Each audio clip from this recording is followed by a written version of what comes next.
Today's show, episode 14 of the Real Recovery podcast, features a truly remarkable guest, Kiki. Kiki's journey through sobriety has been deeply inspiring, and we're thrilled to share her story with you all. In this episode, Kiki opens up about her childhood, the early influence of alcohol, and how she found her way to recovery. Her candid reflections on navigating life's challenges and the power of community in recovery are both moving and enlightening. Join us for an engaging conversation that promises to offer hope, insight, and inspiration.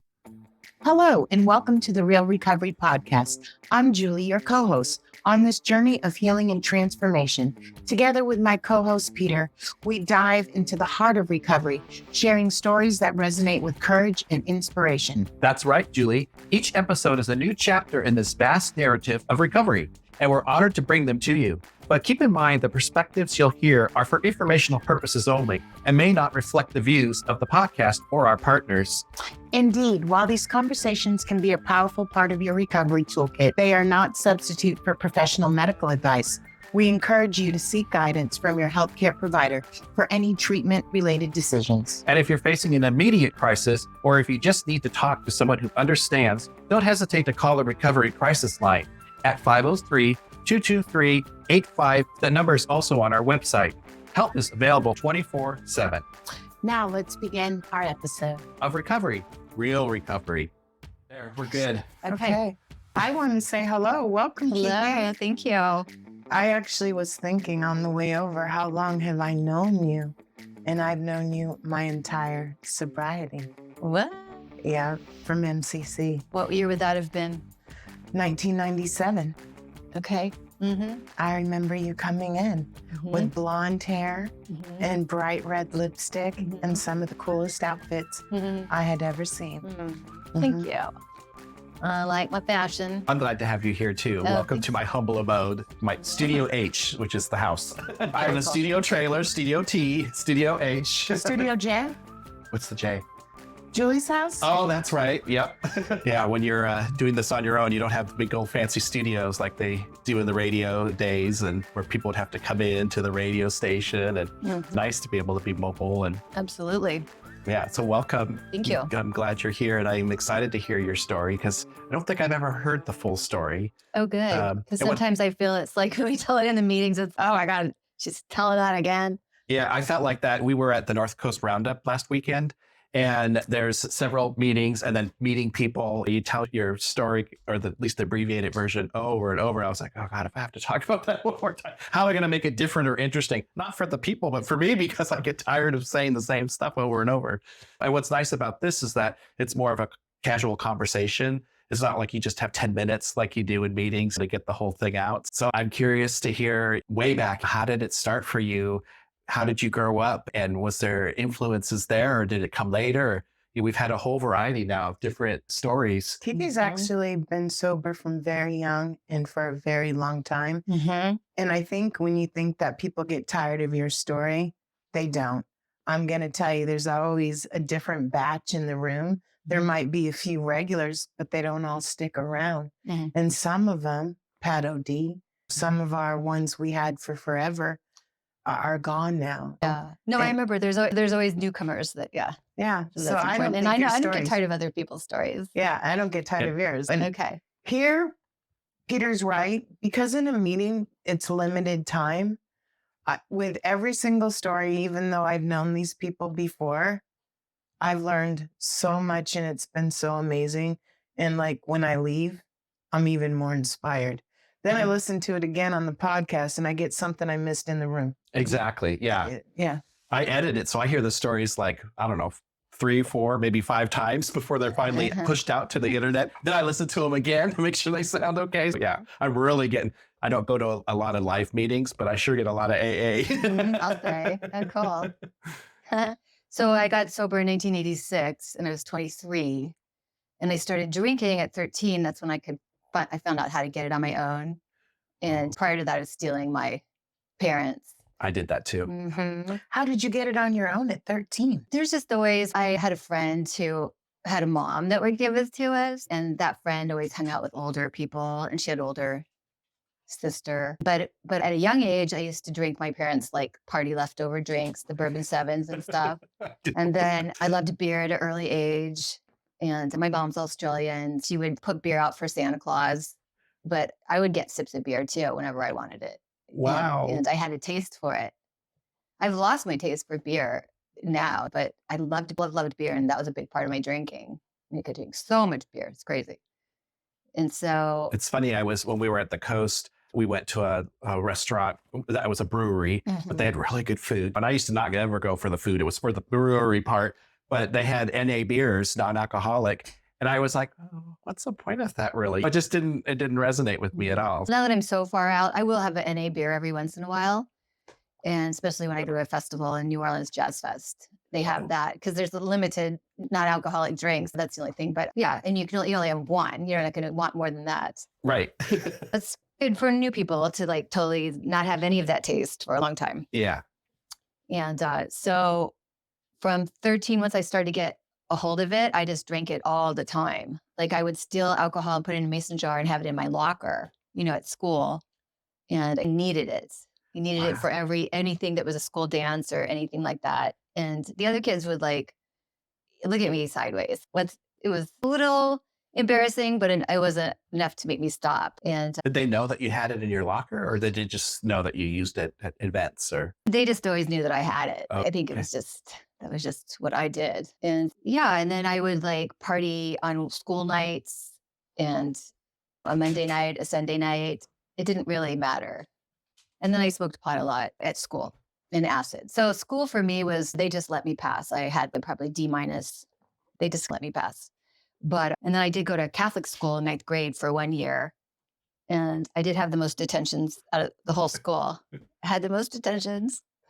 At one time I had so many detentions, my mom had to come talk to the school principal about my detentions. oh, wow. And they were like smoking in the boys' room, stuff like that, in the boys' room. Oh, But I just didn't think of anything of smoking in pot in other people's cars, like the people that did have cars and I thought nothing of that. And it's amazing how when you're just a little addict, you don't understand rules or you're so disrespectful in so many different ways. And yeah, I really just came from two people that were really unhappy with each other, should never have been married. My mom was 19 from Australia. She met my dad while he was in Australia. He was 27.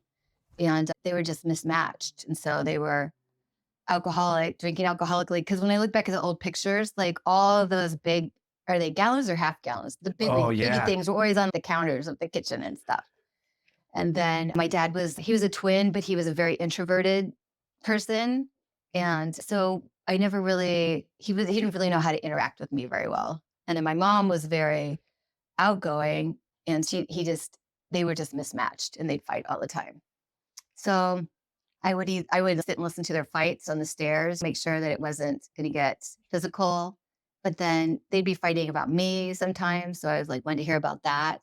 I think that was just my dad would pick fights with my mom about me sometimes. So it wasn't a very happy childhood, but part of it was in Hawaii. So we went from North Carolina to Louisiana. My dad was in the Navy. That's why we moved out. North Carolina, Louisiana, and then went to Hawaii for my elementary years, which was, since I was solo, like they were busy doing their thing. I was the only child till 7. My brother was little when I was like 8, 9, whatever. And I was just always just off doing my own thing, running around, climbing trees, being a tomboy. But feeling lonely. I just remember like in the car, just looking out the window. I don't really have anybody to connect with here. I didn't connect with my parents. Right.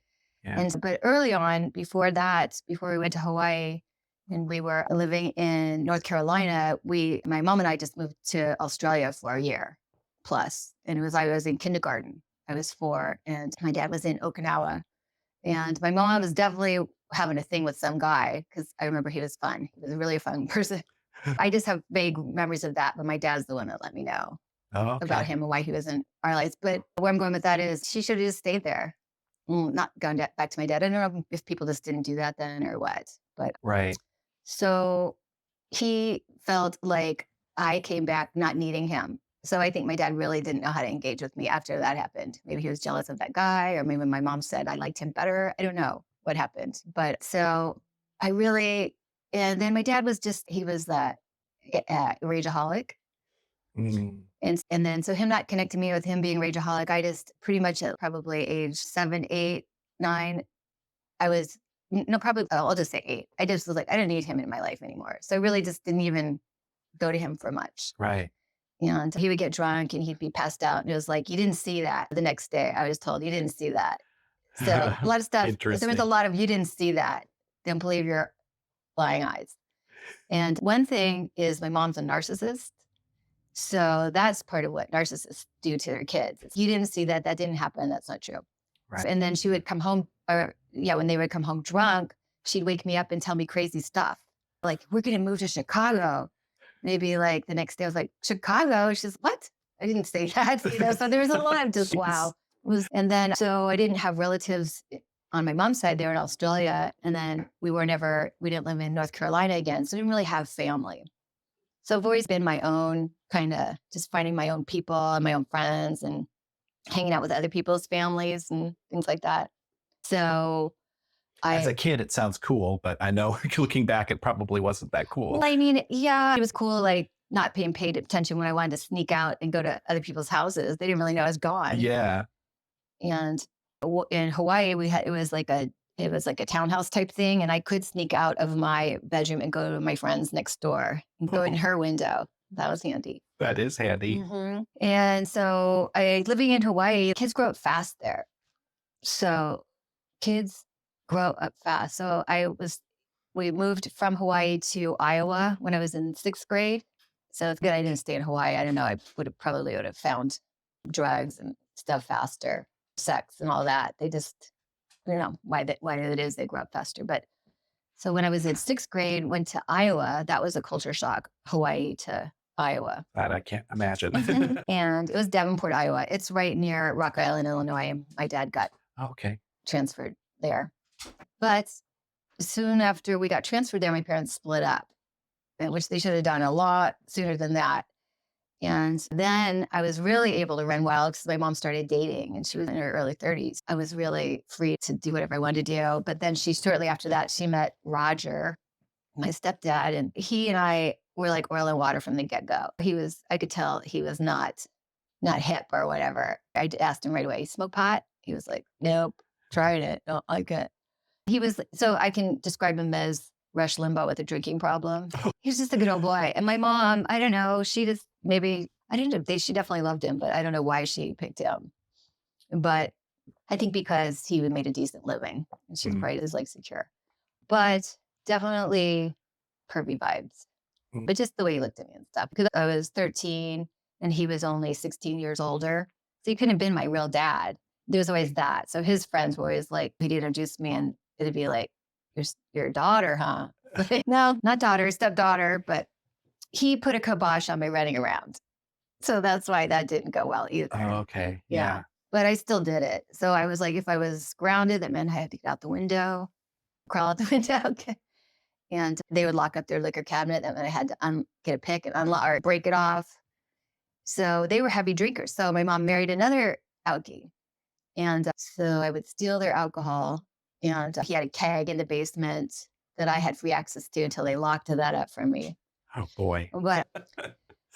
But so I was drinking all the time, going to bars in high school.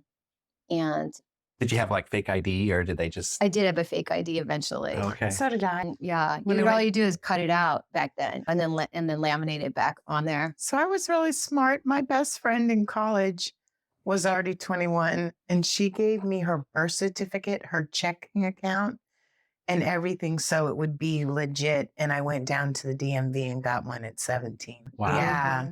So I could get into the bars. We just had to go because our names were the same.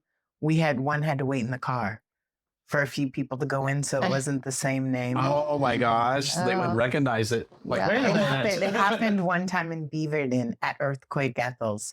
The guy picked up on it and he was like, which one is the real Lisa Phelan? Wow. And I was like, I gotta go. We left. We left very quick. But yeah, I think when you're talking about it was easier. My mom got picked up for DUI in New Hampshire. So she got her license in New Hampshire. In Massachusetts. She got a DUI in Massachusetts, so she went to Maine to get her license. You couldn't do that today. Not today. But it's back too then, connected. Yeah. she, like, when they asked for ID, I swear to God, she didn't know which one to give. Literally. Yeah. We lived on one side of the river. So when the bars closed in Davenport, Iowa, you just go across the river to Rock Island, Illinois, where the drinking age was 18, and the bars stayed open later. Oh, So, nice. yeah. I had to go to Canada for that. Oh, okay. We went up to I remember living in Canada, Seattle. yeah. Yeah. So I lived in Michigan. We used to do that.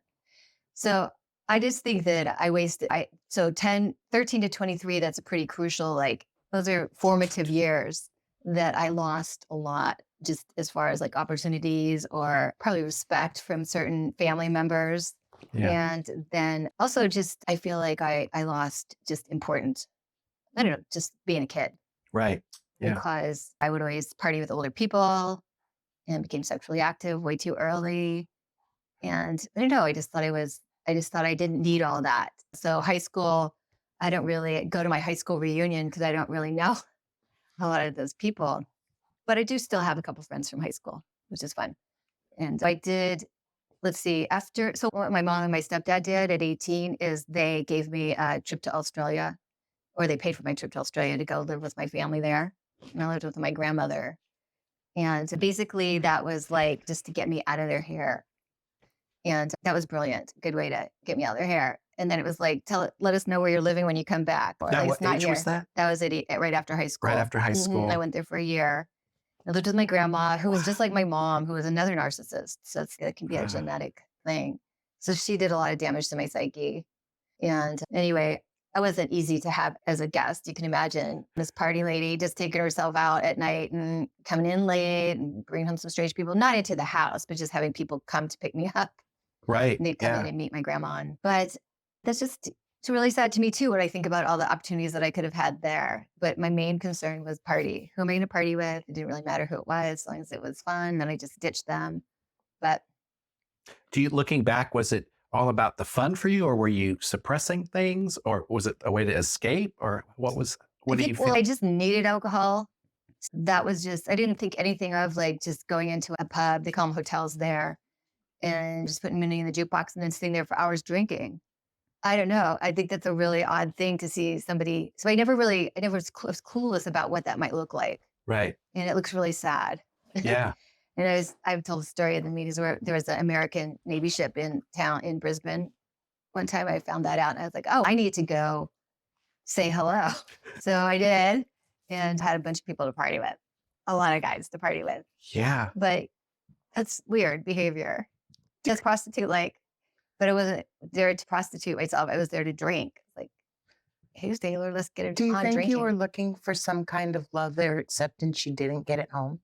Yeah, because it was definitely promiscuous. And I think that does lead to, if you don't have a very strong father figure or somebody telling you right from wrong, or I don't know, and that definitely. Yeah. But I thought it was fun. All I wanted to do is, I thought that's just what it was all, that's just all my interest. That's what's weird. No, it makes because sense. prior to 13, I liked tennis and I liked acting and I liked art, and all that went out the window. Yeah. Seems like a lot of things that you like now sober. Right. Tennis, art. Definitely. All the same things. Yeah. So I did go back to America when my year was up, and I went to where my dad was living in New York. He lived in Long Island and was that horrific guest again. So I was partying and then taking myself into New York City on the Long Island Railroad. You got to take a train into the city. Oh. And walking around, just doing my thing in New York City in a blackout often, that's a hard enough city to navigate sober. And so I do love New York and I go there once a year. And I often flash on how sad it was that there was so much I could have been taking in. And I did have an Aunt Coralie that lived there, and her husband was in the clothing business. I scared them. I would just scare people because you know how it is to have a train wreck come in your life, and they're fun till it's not. Yeah. Till it gets scary. Exactly. Weird. So ruined that opportunity, and to get to know her better and have her make my world bigger. So that was the thing. Alcohol made my world really small, and made me present myself in a way that wasn't me. Right. But I had no identity. And that's what I've said in the meetings, is that it wasn't until I got sober at 23 when I was like, first of all, my identity was I'm an alcoholic. Okay, I'm not a freak. And that was good. And that is still number one on my identity. Who am I? First of all, I'm an alcoholic. And it always starts right there. Right. And then from there, all the other things I am. For our listeners who can't see you, can you tell them, because Kiki is like hot and sexy still, but Depends on who you ask. no, like literally, I think you have one of the most fit toned bodies. I want to be like you with my hair. That's the only difference. Let's have a baby. Yeah. But can you tell them how long you've been sober? Because for me, it's astonishing. So I got sober in 1986. And the reason I got sober, so I was 23, I moved so after I lived in New York, that wasn't going so well. So I did go back to my mom in Roger's house for a nanosecond. And I found out about an airline that was happening in California. So I went to work for that airline, and we only got as far as training. It never got off the ground, but the training was on. So I'm flying from Iowa to Los Angeles, and I'm told to get on the bus that says Sunset Strip and to go to the Hyatt on Sunset Strip. That's right next to the Comedy Store on Sunset. Yeah. And the Hyatt was like a well-known rock and roll hotel. Yeah. And that's where we did our training. And that was fun. And that was at the height of my alcoholism. So the weird thing is that I was always interested in comedy. I always thought, wow, being a writer for Saturday Night Live, that would be a really cool job. So I didn't even go to the Comedy Store. Well, I was right there because all I was interested in going to Rainbow Club, all the bars up and down the Sunset Strip. So that's another thing where I just had it just skewed my identity so much. It was just like tunnel vision, alcohol, and found people to party with that I didn't even know, strangers, but then also the core group of flight attendant people. That's an occupation where it's not hard to find drinkers. Flight attendants love their alcohol. Oh, yeah. Love that turning that hotel door and holing up and boozing it up in between flights and stuff. But so when that airline folded, that was weird. It was like, It never even got I'm going. here. It didn't get going. The And it guy, it was folded. like a long story, but it's called Hawaiian Pacific, and it was going to be from Los Angeles to Hawaii flights. And this guy was a previous concert promoter. And I don't know, he was just like, the money, there was something weird wonky with all of it. Right. Yeah. So I needed a place. I wasn't just decided I wasn't going to go back to Iowa or whatever. So I was like, I'm going to find a place to live. So I got a newspaper and I circled an ad and it said room on the beach. And I lived with 5 other girls and shared a room with one girl from Palm Desert. And then 2 other girls and 1 girl had her own. But anyway, there was an AA meeting right in front of my house, straight in front of my house. That's so a God if there's ever shot. divine intervention. Yeah, that's what I was thinking. But it took me like quite a few months to get out there, like probably 6 months, I think. But so I was looking, when you rent apartment or rent a house on the boardwalk, you don't have curtains. Like, why would you do that? So you are living in a fishbowl. Yeah. So that's crazy. But I would watch them every Sunday and it was like, what are they doing? And when I found out that it was an AA meeting, because, I'd see them stand up and hold hands in a circle. And I was like, whoa, that is a cult. That is creepy. And then when I found out it was AA, it was like really creepy. Ew, kryptonite. Yeah. Ew, cult. And anyway, there was a guy next door, the house right next door. He was a younger guy. He and an older guy, they were sober. And before I knew that they were sober, I say this because it's funny because I could look in their window and they would eat dinner together quite a few nights. And so I just decided they were gay based on 2 people eating dinner together because that was so foreign to me. And then the younger guy started to ask me out and he had nothing wrong with the way he looked, but he was sober. I would have done nothing to do with that. Just based on, a sober person, yuck. Yeah. So anyway, after the 5th time standing him up and him actually finding me at a bar by myself, he wasn't trying to look for me. He just came into this disco place that wasn't too far from our place. And I was sitting at the bar by myself. So I'd rather sit at a bar by myself than go out with him. I just felt exposed. And so what I did the next day, after waking up on a stranger's floor, got myself home and went out to the meeting, not in the beginning, but towards the end, to apologize to him. I just felt like I really owed him that. And then these people that saw me afterwards, they said, we've been waiting for you. We heard about you. We've been waiting for you. They thought I was there to turn myself in. So they were like, come to breakfast with us. So I went to breakfast and just realized there were some cute ones and some just funny ones and normal. And I was like, and they said, you got to start coming to meetings with us. And so I did. And then later that day, I called some people and said, guess what? I went to an AA meeting. They were like, hallelujah. Oh my God. Nobody said what? And I told my mom, and she said, I told you so. So she never told me, but because she's an alcoholic, but that was Right. all she could say. Right.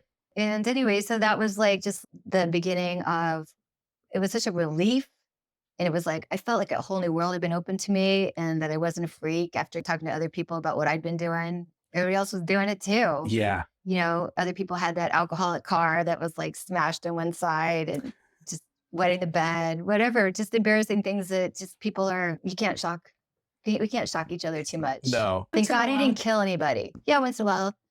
But I did not kill anybody because I would drive with lights on the lights off, wrong side of the street, not stop for stop signs. It was a very dangerous driver and not remember where my car was parked. So I was definitely in a blackout. Yeah. I drove in blackout too. And So I cringe every time I look back because I'm just like, how did I do that Yeah. without leaving bodies on the side of the road or whatever? Killing ourselves. I Yeah. almost did one time when I was like, I slammed on my brakes. I remembered there was a brick wall there where I was driving. Yikes. And I was mad at my boyfriend, hopped in my car, and I almost killed myself. So anyway, Seal Beach, California, AA meetings. And there was a really cool community there. And just one beach city over at Sunset Beach. It was called the Sunset Pub. Not Sunset Pub. There was a Sunset Pub. It was Thursdays. They called it, it was called Thursdays as a bar, but then it became an AA place. Okay, So it's the old interesting. bar that people would meet for AA meetings. It's still called Thursdays.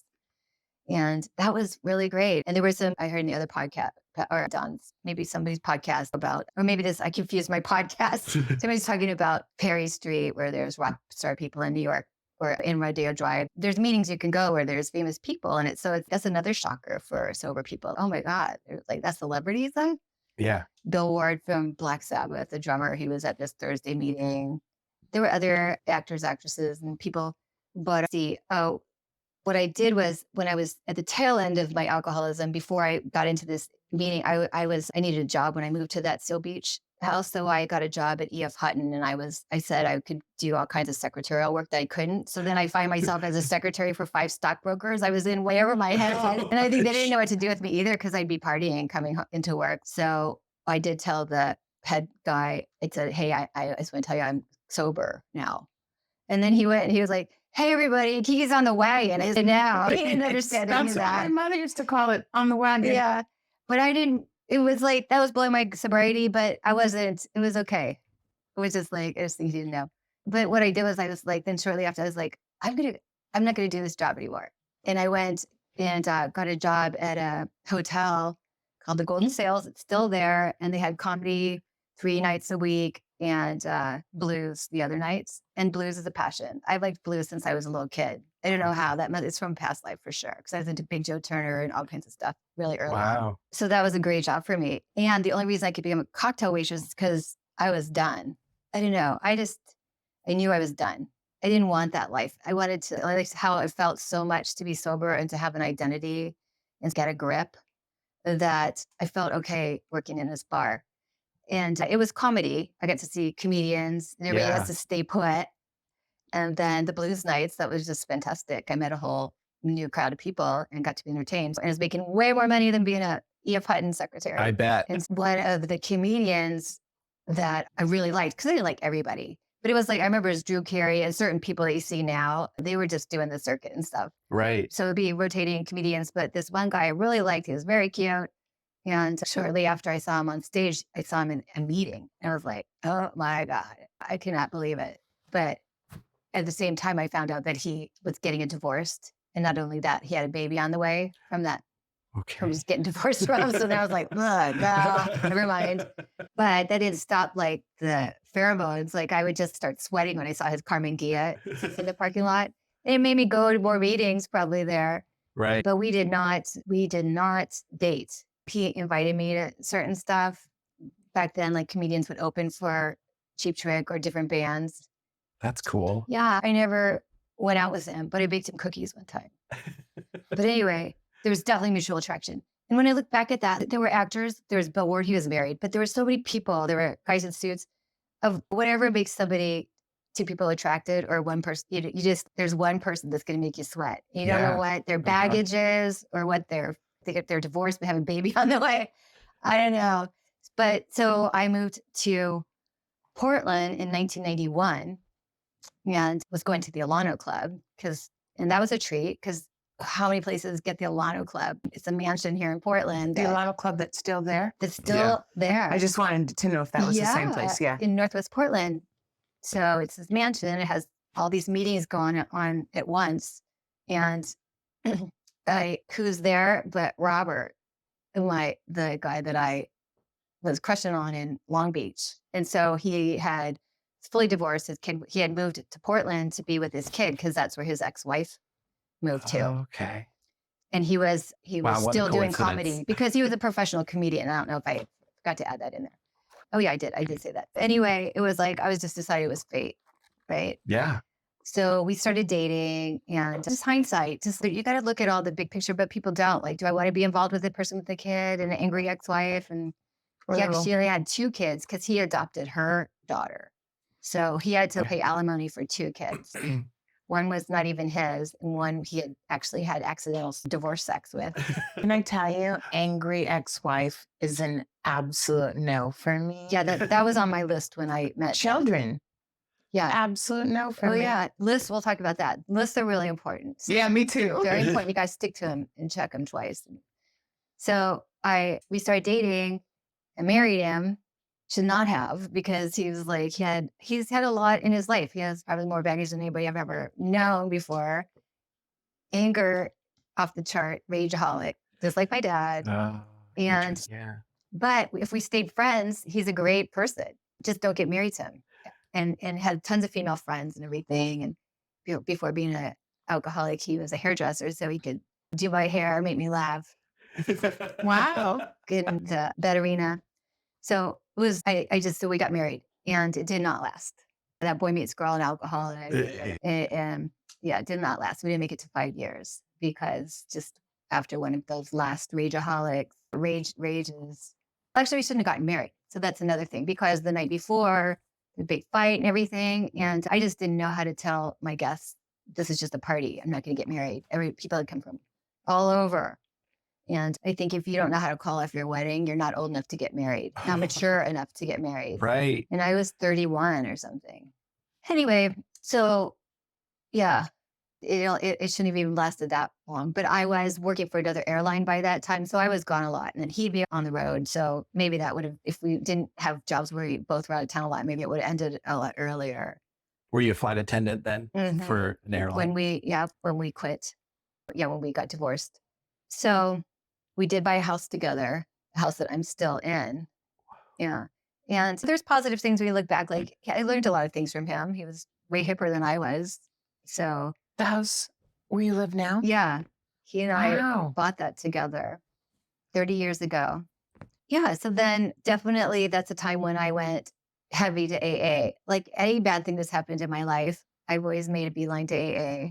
Amen. And they get really more enmeshed in people propping you up and helping you get through it.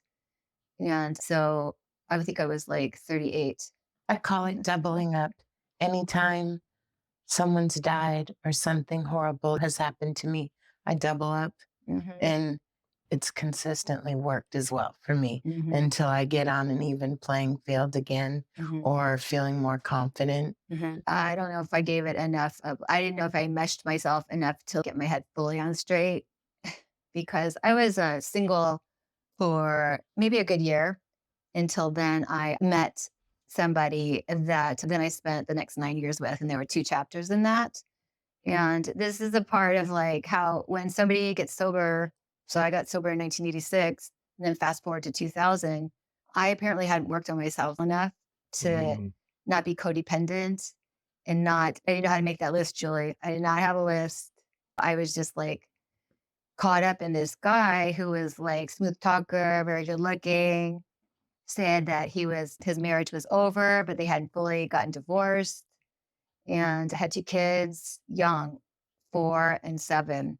And I don't know, just that whole thing, the way I hooked up with Robert, it was like with this guy, just the magnets just like being attracted like a magnet.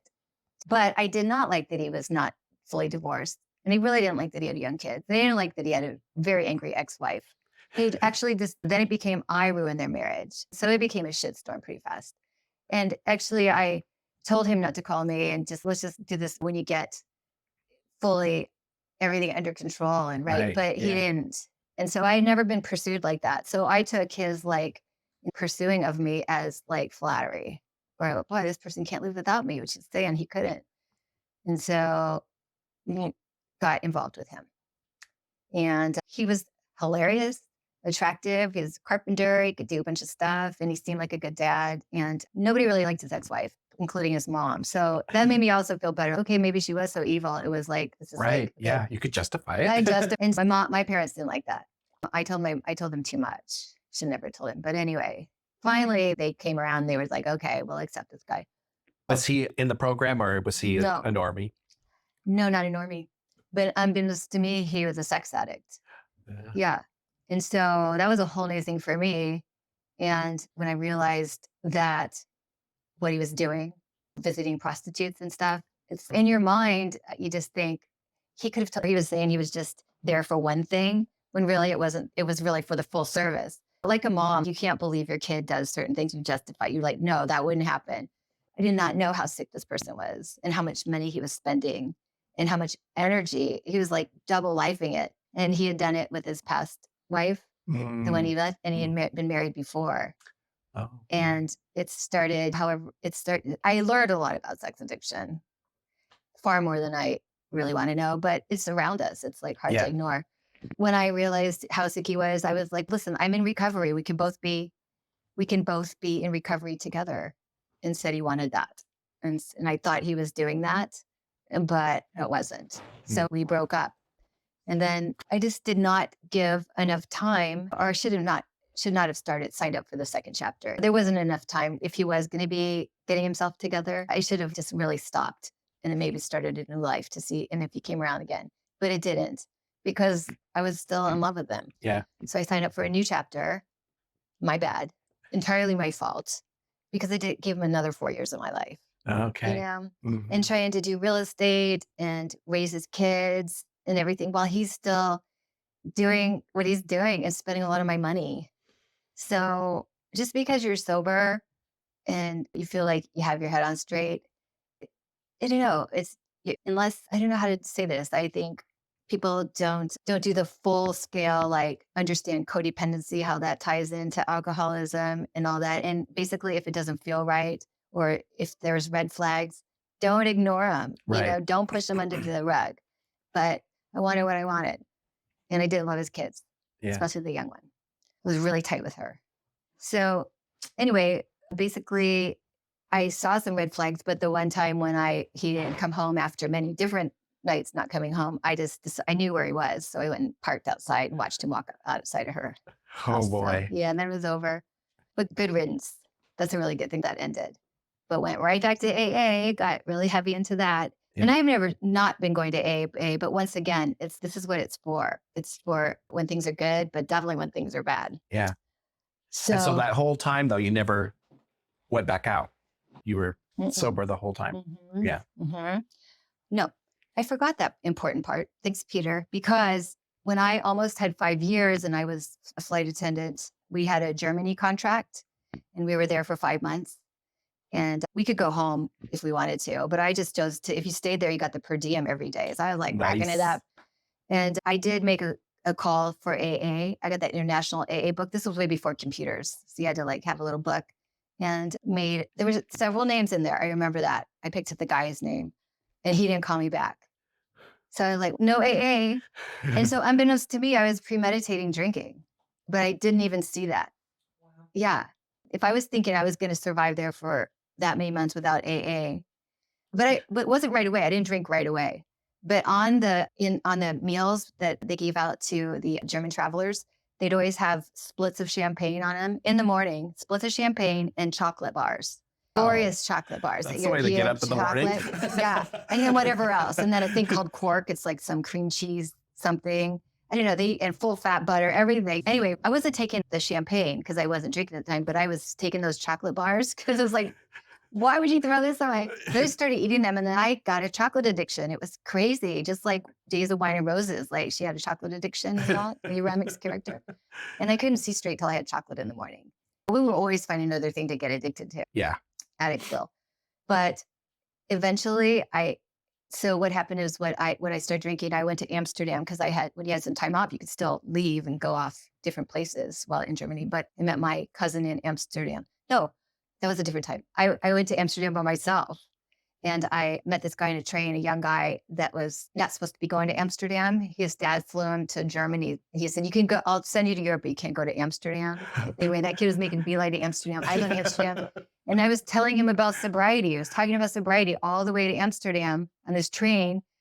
And then we go and we sit at a bar and ordered a beer. And I just started drinking. It's crazy.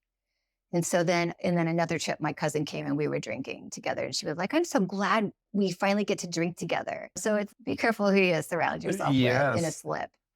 And then when I called my mom to tell her I'd been drinking, she was like, "I can't believe it lasted this long." And so thanks, Mom. Yeah, thanks, Mom. Well, she's an alcoholic and didn't always have my best interest ever. So that was a green light. I was like, yeah, drink.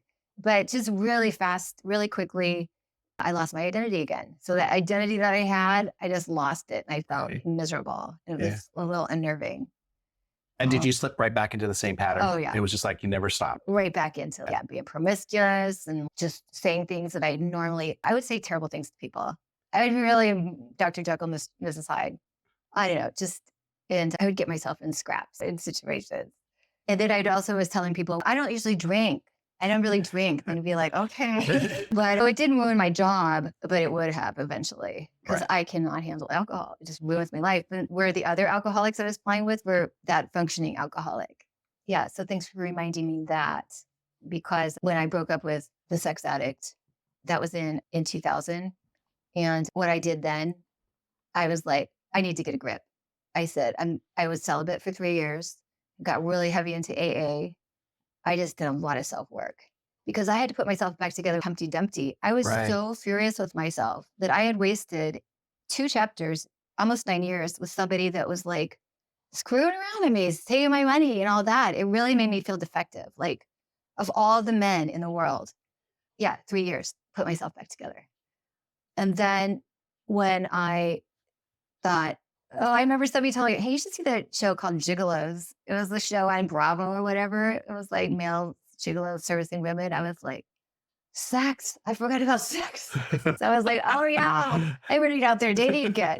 It was so funny. I'd become like church lady almost.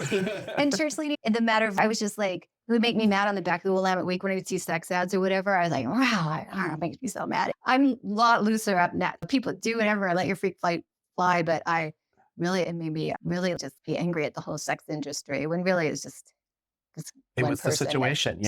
So I wrote my list for who I wanted, what kind of person I wanted. It was no angry ex-wives, no kids, unless they're adult kids. And I think I wrote, cares about the way he looks, likes fashion, at the top of his game, whatever. I just was like, I was going to be alone unless I had this person that was the full package, because I'd been with somebody that was so defective. Right. And I got on Match.com for a year. And that was very interesting. It did restore my faith in men, that there are good men, but you just can't manufacture chemistry. The chemistry like that I was talking about, being attracted to, even like with somebody that's weird, like you just can't manufacture that. Anyway, I finally opened up my 5-mile radius, which I was like really trying to work on a 5-mile radius because I don't like to drive. So that wasn't working. So I made it even bigger, like even maybe out of state. And then I also was almost going to move to New Orleans because that's my happy place. I just love New Orleans. And that's an easy place to merge into. Because of the jazz? No, not jazz. I like jazz, but people is so warm and friendly and they don't ask too many questions. It's, come on, join us. It's not like, why are you wearing a tutu on a Tuesday? It's just you come as you are, and everybody calls everybody baby. But I met Jeff, and Jeff is like totally opposite of anybody I've ever been with. And I say he's like combination of Pee Wee Herman, Woody Allen, and Felix from The Odd Couple. Oh, really? So I've met Jeff a couple times. He is a good guy. He is, but where do you get Pee Wee Herman? Just the way he's like, yeah. Uh-huh. My butt. Yeah. It's nothing fun. Everything, he just like he laughs things off. He laughs things off. And He's very kind. yeah, very kind. And that is what you get when you stick to your list and He's manifest. kind in a genuine way too. Yeah. There's people that are kind to get something back. And then there's people that it comes from an inner place. And he's kind. He's genuinely kind man. Yeah. So that was what I saw. And also he was, let's see. Yeah, just good to me. He can't tell a lie because he just got that in him. So that was really important because to have somebody that just lies to your face every single day of your life. So anyway, so at 50, I got married shortly after that. And it just feels really good. It's like a whole new chapter because now I'm 61 and I don't know, every decade is different and slowed way down. Oh, but so Jeff isn't an alcoholic either. So that was important. It would not be able to be with anybody that drinks heavily, but he certainly has his wine every night. And now he's down to, he just drinks one glass of wine. He pours out his beers. It drives me crazy that he'll leave a beer with a couple sips or a sip in there. We joke about it. Who does that? Yeah, no, that drives me nuts too. I have a question. A couple of questions. I'm fascinated. When you went on your slip, how long is my first question? My second question is, how did you get to NCC from the Alano Club? It was like a 2-month slip. That's not bad at all. Okay. No, but I went right back to just extensive. Yeah, I had to be helped off a plane one time because, and also people don't know that, like when you drink in the air in a plane, 2 drinks is 1 drink. I drank myself sober on an airplane flight to Australia, but so it was short, but it was scary for me. But I felt like I knew I would get sober once I got back to Portland. That's a good question, Julie, because I've always had gay men in my life, gay boys, and gay men have saved my life. I feel like I always say I'm a gay man inside because I just feel that way. And I've just had I've had plenty of lesbian women in my friends, but the gay men I've always felt safe, seen, and heard. That's what I was going to ask. Yeah. It's the same for me. I literally did not trust one person in this whole entire world until I went to our meeting. And slowly, you know what I'm saying? But I felt safe. For the first time, I think ever in my entire life, I felt like no one would hurt me and no one wanted to use me or sleep with me. Yeah. So that was part of it because the Lotto Club, there's all the 13 stepping, and then there's always the people that are talking about how much they hate 13 stepping are the ones that do it. Right? So I just didn't need that. I've never dated an AA. Yeah. Thank God. Yeah. I just wanted to be around my friends, people that I trusted. And I love it. Yeah. And Jay. I love Jay and Penny. But anyway, yeah. So he just all those people. It was just what I needed. And yeah, secretaried a couple of meetings. And I was going to get to that, like what kind of service work? Because a lot of people, that's part of their story is doing service work. Yeah, the best part about being a secretary of a meeting is you get to really know people's names, you know? And so that was good. And I just love hearing people's stories. I never get tired of that, ever. So when you're the secretary and you're right there, focusing on every moment. Yeah. And then service work. So as far as you talk about sponsoring, I've had stints of sponsoring. I don't think I'm cut out for it, but people can call me anytime. Like I just love anybody comes to me with anything, I'm happy to hear it, talk it out or whatever. You have some good ideas too. Thanks. And then for me, as far as being sponsored, I had several people through my life tell me they were going to be my sponsor, which is a little like, wow. Or ask people to be my sponsor, which is like feeling like asking somebody at the prom. It's, oh my God, I don't know. Are they going to say yes? I was told no the first 2 times. Yeah. So I never went through the full steps with any of those people that wanted to be my sponsor or the people that asked me to. And until I had something really harsh happen to me, I guess it was 4 years ago now. And when it was the daughter of the guy the sex addict, I put her through college. She was like my little Betty growing up. And then when she had a scholarship to go to this school in Boston that most people give their left arm to go to, it made her tuition really much lower than what it would normally, a fraction of that, but still nobody was in her family could pay for it. So I put it through. Oh, nice. And I just wanted to follow my commitment. I said I was going to do it. And I like to say, do what I say I'm going to do. And so she didn't get to walk graduation because that was COVID, but she did graduate. So the sad part of that is her dad came back into her life and her mom's life and did what he does best is one thing sex addicts do is when they are empty, they need to glom on they need to bring people back into their lives or just suck it back in. And this can be a part of him being around. And then it got turned to where I was the bad person. Like, I don't know, it got so turned upside down and I got accused of so much crazy stuff that we made a split. Oh. And it's okay. It is. I hope she goes out to live a full life and then can come back then. But I just can't be a part of the whole family's they've all been, it's toxic. It's all kind of a hot mess. What amazing accomplishment though. Yeah. To put someone through college. Because let me tell you, I busted my ass to put Cassandra, you know what I'm saying, as a single parent. That is the I did it with my money. I did it with my money, not just money. No, that's amazing. Yeah. Yeah. So but that was like, that left me blindsided.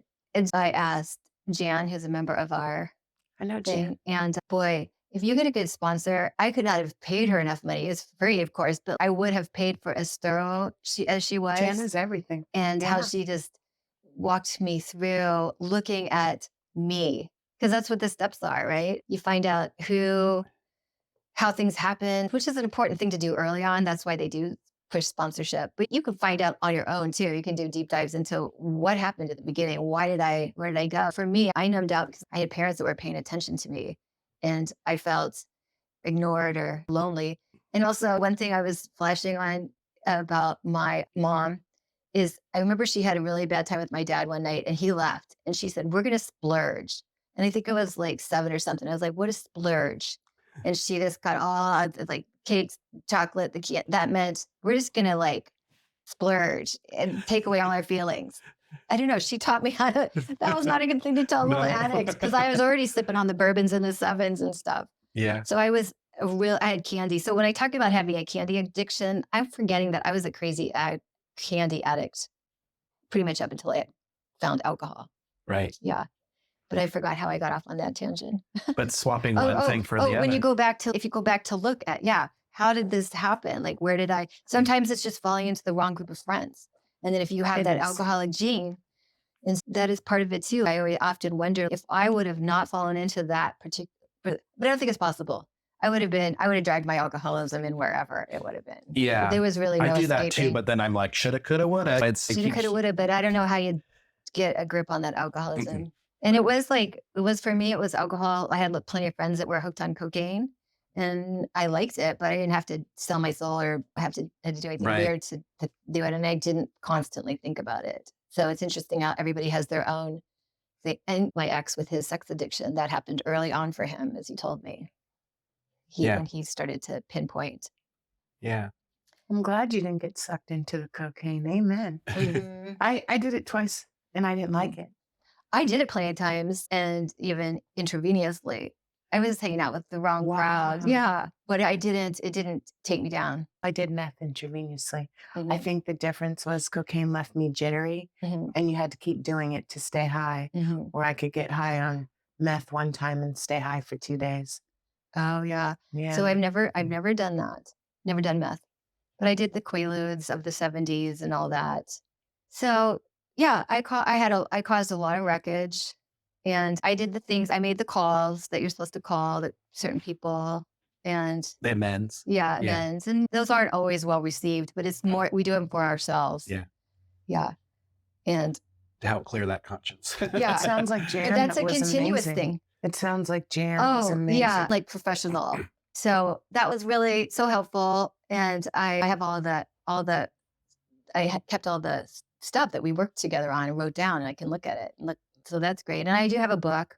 I have several books, but I like to look at what I've written down, my thoughts and stuff. And I write down what I hear in meetings, little catchphrases or just the stuff that makes so much sense. And I've never been bored in a meeting. And I never think I'm done with AA. I've never had that thought.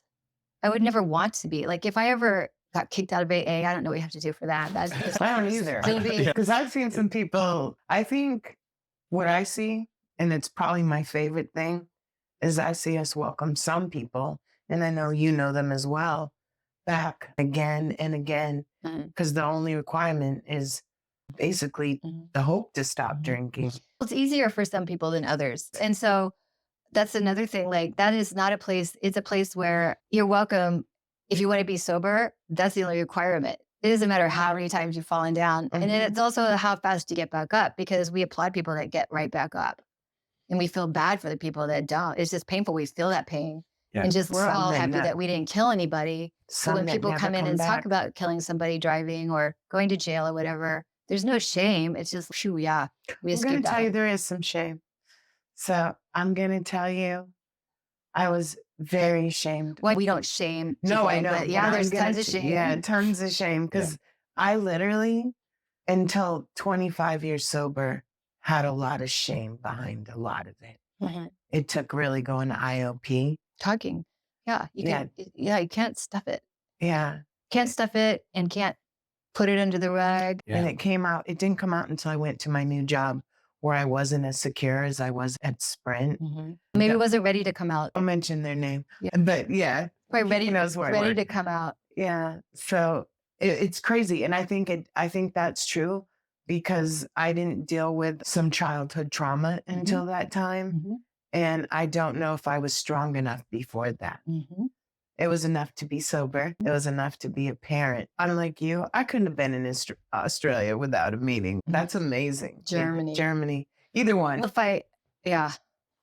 I just think that everything that happens in your life.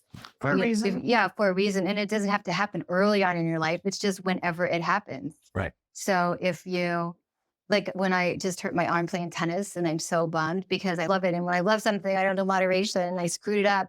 But what I did is like through a couple of people, I found a new chiropractor and then I found this amazing naturopath. And so I wouldn't have found those people unless I screwed up my arm. Right. Because I need those people in place. So those are two happy things that happen from a bad thing. And same thing with, I look back and I wasted that time with the what's his face, but there were some good times. Yeah. And everybody's in your life for a reason, but it just made me smarter and stronger. And then it made me prepared for somebody that like Jeff, I deserve him because I worked on myself.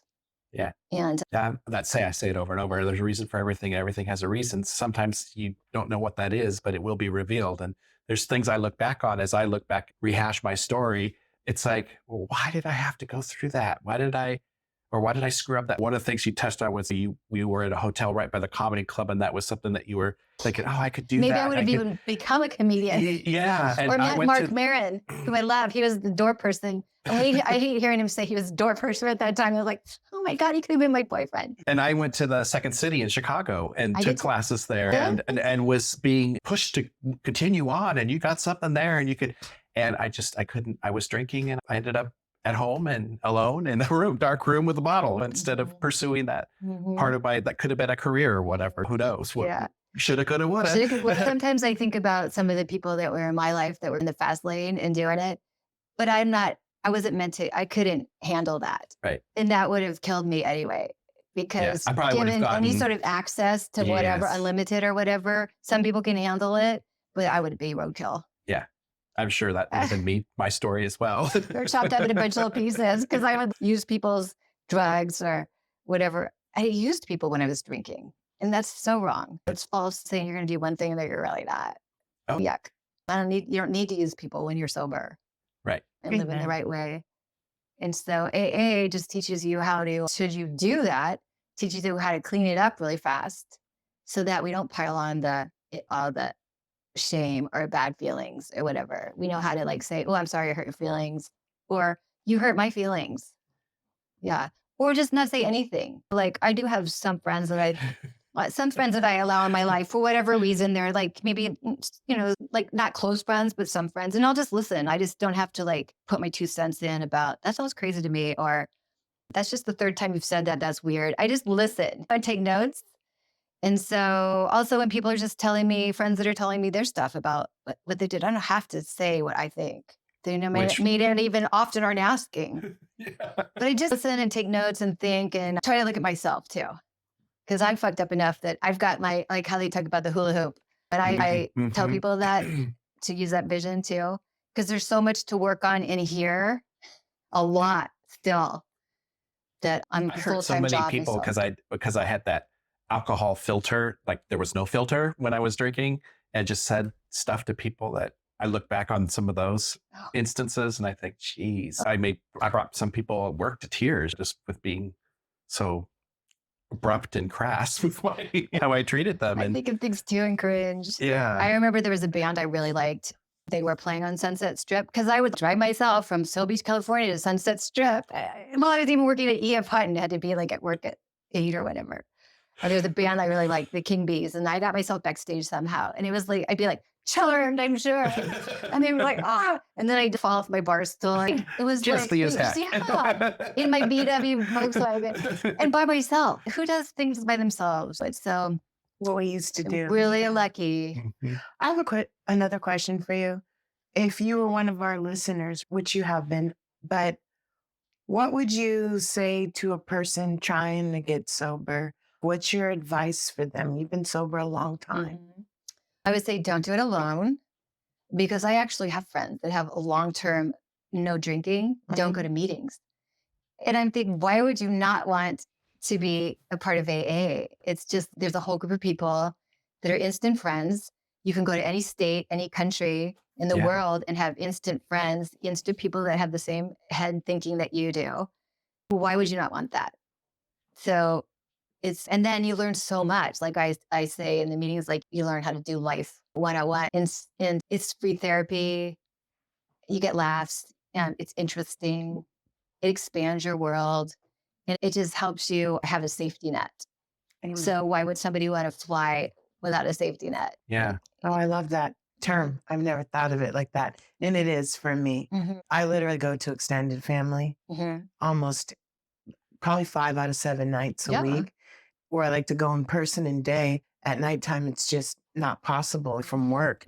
Yeah. And it's literally, like you said, free therapy, just listening to people. And I like to really listen at night and their voices ooze for me. Well, it soaks in. It's osmosis. You get it. I've learned more doing that in the last 2 years. Literally, it's been just, but a safety net is and a people very are good raw. way. When you first get sober, you're raw. So you just have to have a safe space to just sit and maybe cry or just feel it. Just feel like it's going to be okay, because you did get a lot of attention when you're the new person.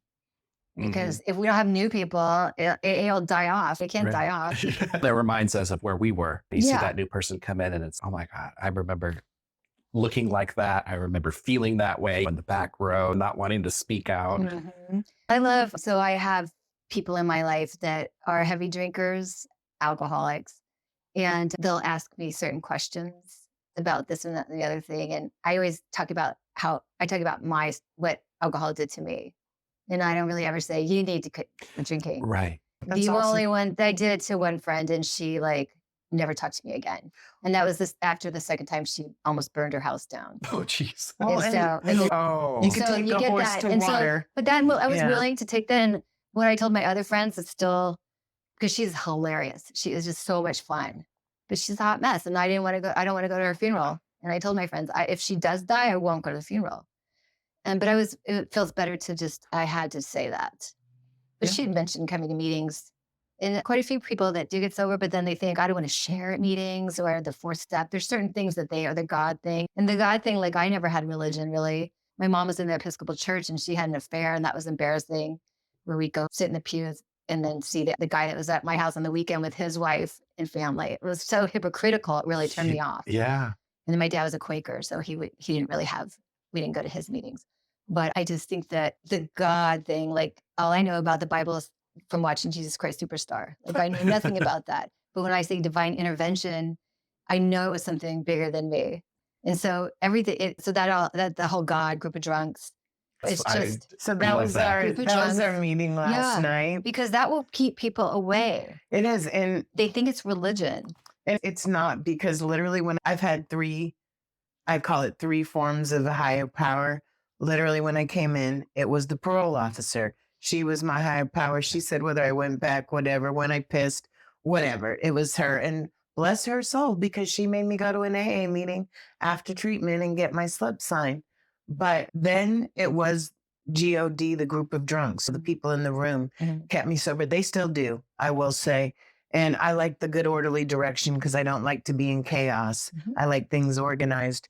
And somewhere around the 10th or the 11th year, I realized that someone, a higher power, possibly God, was looking out for me the whole time. That literally has And they been. say higher power in the program too. So it's like a higher power. That's just the way that felt Do you better. know why? That felt better for me. So there's a guy named Hank, and he was friends with Bill W. And Hank told Bill W. I just learned this last night, so that's crazy. Hank told Bill W., I'm not buying your God stuff. So Hank had a big part in writing the big book. And so that's literally why it says higher power so many times. When Bill originally wrote it, it was God. And so Hank convinced him to write a higher power and of your choice, because Frank's choice wasn't. And he was one of the staples in writing the big book. Oh, wow. That's interesting. Yeah, that's how we got higher power instead. The guy that chaired the meeting last night doesn't believe in God. And what he said is, and he said it the kindest way instead of being a hypocrite. And I freaking love this guy.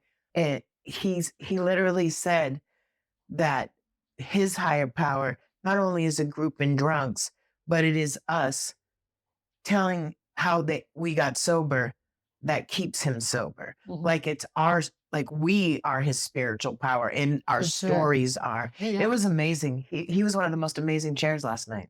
Oh, good. Yeah. Yep. I never get tired of listening to people's stories. Yeah. I also love to read biographies, and usually it doesn't have to be musicians. It can be, I just listened to Barbara Streisand's story or memoir, but there's so many memoirs, so many people that addiction is part of their story. Yes. I don't even know that it's going to be in the book sometimes, and it just comes out there. Yeah. Wow. It's so common. It's just that the percentage of us that get so lucky to find AA, that's why it's such a small percentage, because there's so many addicts flying loose out there and have no clue how to even and in Portland stop. Yeah.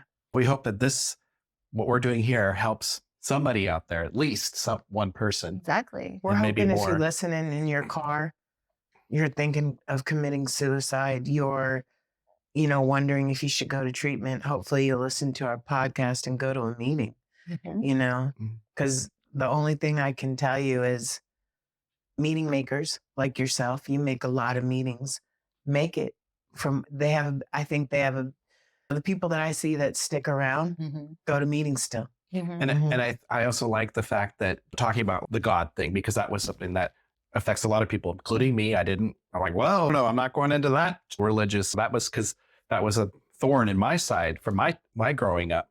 And other things like you don't have to share it, you could pass it. So that takes the weight off, because I also am a shy person and I know what that feels like to be called on. And I don't want to, so I'm not going to go to those meetings because I don't want to be put on the spotlight. Everybody's nervous in the beginning. That's just expected. Nobody's forced to share or do anything. We just want the new person to sit and feel loved and safe.